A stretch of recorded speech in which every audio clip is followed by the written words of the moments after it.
Alright guys, so we are going to do a little bit of a different vlog today. I've got the new Google Wi-Fi here, if you can see that. This is our new house. I am under some fluorescent bulbs, so I apologize about the lighting. I even have a natural light bulb right here just to throw things off a little bit so there's not as much shadows. We'll work with it. Plus down here it's kind of echoey. There's cobwebs not in the basements, but this is my new studio. I'm calling it my new studio as in the basement. But I wanted to show you guys the new Google Wi-Fi that's out. Not brand new by any means, but it is new enough that when I talk to people about it, nobody knows anything about it. So when we moved to this new house, this has got a full basement, finished basement. We got obviously upstairs for just the ground level. And then we've got a second floor and a garage and the back patio area that's completely finished. And the problem with having a bigger house like this that's 3,000 square feet plus the outside and the garage is that our Wi-Fi router is right there. And this is the very far end of the house. Everything else is way over there or way up there. And our bedroom is on the top floor. And if we ever want to do anything within the kitchen or in the garage or outside, I'm not going to have great Wi-Fi. So something like this, and I've got an N booster from Cisco. It's a great Wi-Fi. In fact, we get great speed here. It's just the signal's not 100%. And as soon as we get more than one device on our system, it starts to slow down a little bit. Something like this, you can get at any capacity. In fact, they sell an individual one as well. Let me open it up here real quick. Maybe. Something like this is designed to be what we call a mesh network. And so when you put your Wi-Fi router on in your internet, so you can have Wi-Fi for your computer, for your laptop, your iPad, your smartphones, all those devices, it's a single network. And if you move outside of the network, you're not going to have internet anymore. The problem is if you have a second network, then you're jumping from one network to the other, to back and forth and trying to get everything going. It has to stop and start again. So something like these Google Pucks, how cool is this? I love that. It's simple, it's sleek. If you can look under there, it's got two ports. It's got one that goes in, one that goes out. It also has power and nothing else. And the idea behind it is that this is just like a normal router, this by itself. And so I'm gonna actually pull this out, hook it up. I'll show you guys here in a second that me doing this. And I'm gonna hook this up. And all the instructions are on the bottom with this QR code, super simple. And then that's gonna have a capacity to reach, I think it's about 1,000 feet, so about 1,500 feet. Great for an apartment, great for my very first apartment that I ever had, and probably would be enough for our previous house. And then you add this guy. And this guy is completely separate from this, but will link up into this network. You don't actually connect this to an internet cable, you just put it in somewhere in your house. And it is essentially a repeater, but it creates a mesh network so that it's still the same network, but you've just got it in a different part of your house. And so we could put this in the kitchen, or we can actually put it in the living room like I'm thinking. Or we could put it somewhere else in the house. And so now we got an access point down here, we got a repeater upstairs, we got a different part of the mesh network up there, and all it requires is some power. And then, if you decide to get the 3-pack like this one, you got a third one. And this third one will be probably where you want it to be most frequently, that's outside of the range of normal stuff. So we won't be outside all the time, though we'll have probably one in the kitchen, which will be close to the outside, closer to the garage. Then you got this one that is the main access. And then this third one will probably be in our living or our bedroom, just to be able to increase the wattage there. And so all three of these will create then one big mesh network. So if you have this, kind of think of a bubble around it. And then you have the second one, you create a bubble around it as well. And then you have this third one, and we've got 3 bubbles that overlap somewhat because they have to get the signal, but then extends the signal that much further. So let's go ahead and set up this first one, and we'll get rolling with it. All right, a little bit worse lighting here, that's okay. So this is my desktop computer. I wanted it hardwired into our internet that's coming in for this.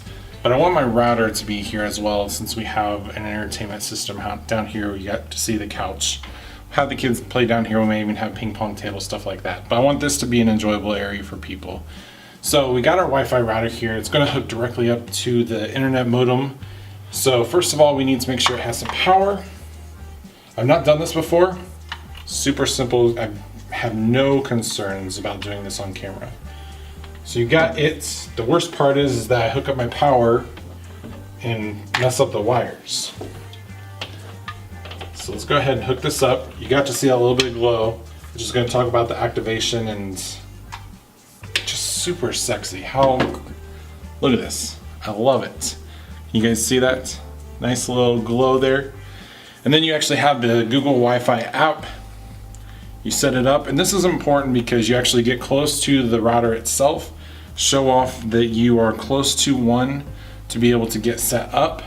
And then it identifies each one of these. We'll put this one as the basement, and one in the kitchen, and one in the bedroom. And you actually identify each one of those, but they're all going to be on the same mesh network.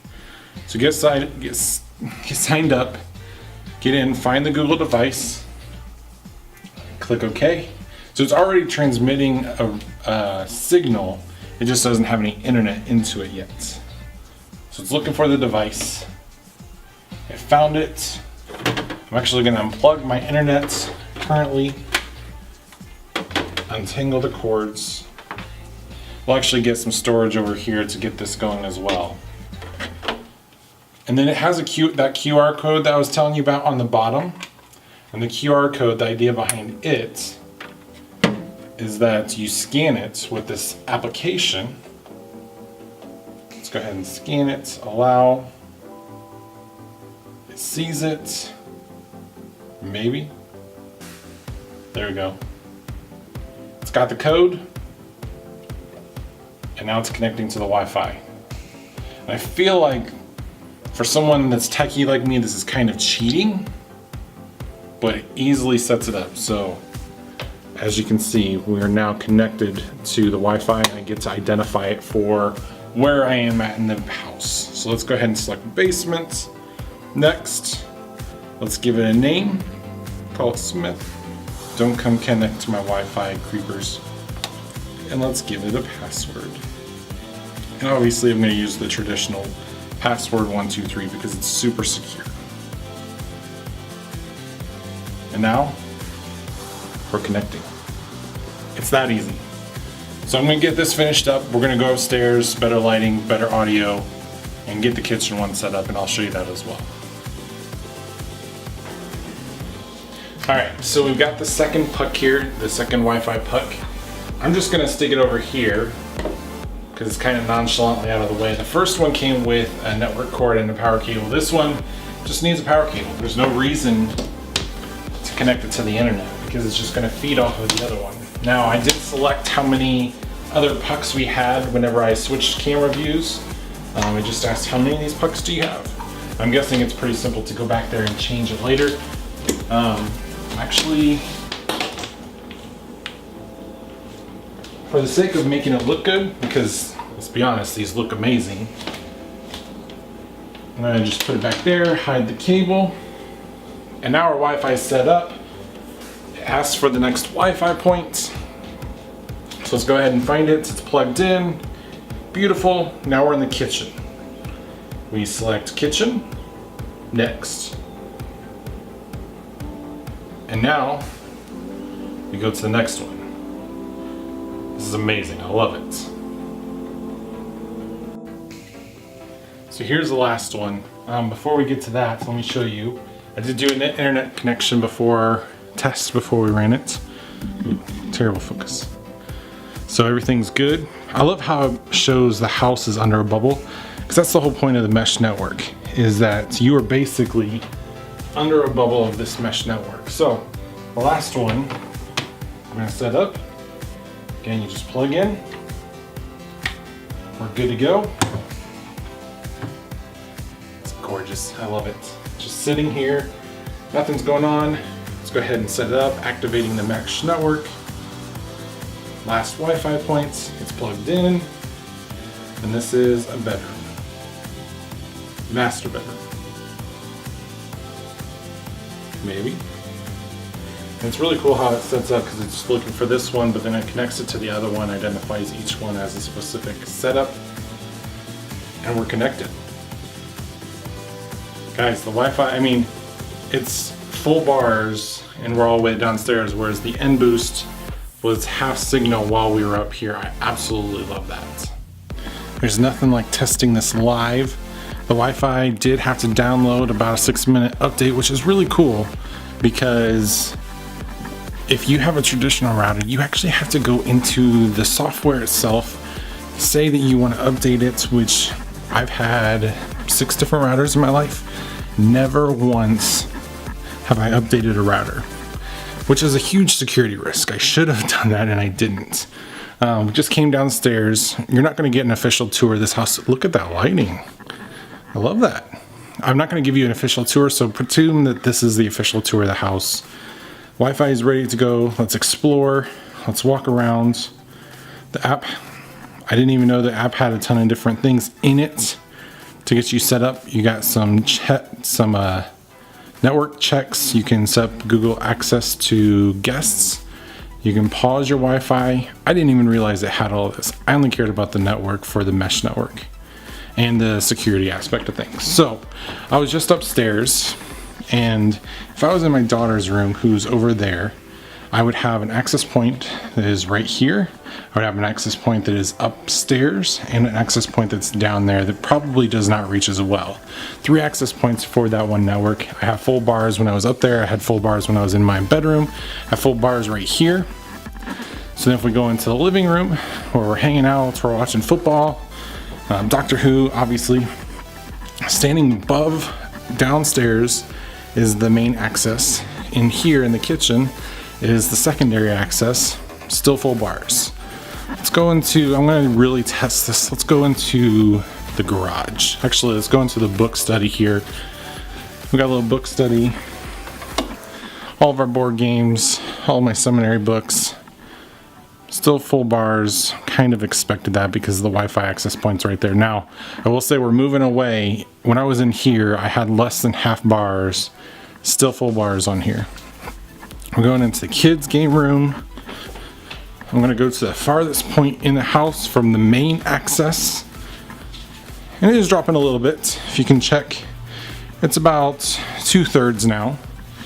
Let's see if we can stream something from my YouTube channel, because obviously cross promotion is a thing. My channel. Let's load up my welcome video. Welcome guys to my YouTube channel. It's like we're right by the Wi-Fi access. Vlogs for you guys, family, it's perfect. Now I don't want to flag myself in YouTube, which is really interesting. We could go out here onto our porch. I could go into my garage right here, but that was the farthest point in my entire house, and that's because there's an access right here. Now, I love this mesh network. I apparently have a lot of things to explore with this. I'd love to hear what you guys have to say. If you are still hanging around and watching this, you're probably not waiting for my children to pop up because you've given up. They're not going to pop up. But this is just kind of my review of the Google Wi-Fi mesh network. I absolutely love it. Got a little Roomba here. He's our little personal maid. We haven't given him a name. Her name, I guess it's a she. Anyways, tell me what you guys think. Would you spend, this thing was about 250 bucks to get 3 of those, 125 for one, which is high for a router. I think I only spent 30 bucks on the one that I had downstairs that worked really, really well. Would you only spend $30 for a Wi-Fi router even if it didn't mean that you had great signal when you were on the other side of the house? Would you do something like this? 3,000 square feet's a lot, especially when you got upstairs and full basement, to try to set something up like this. So I'd love to hear what you guys have to say. Let me know down in the comments, and I will catch you guys next time. See you later.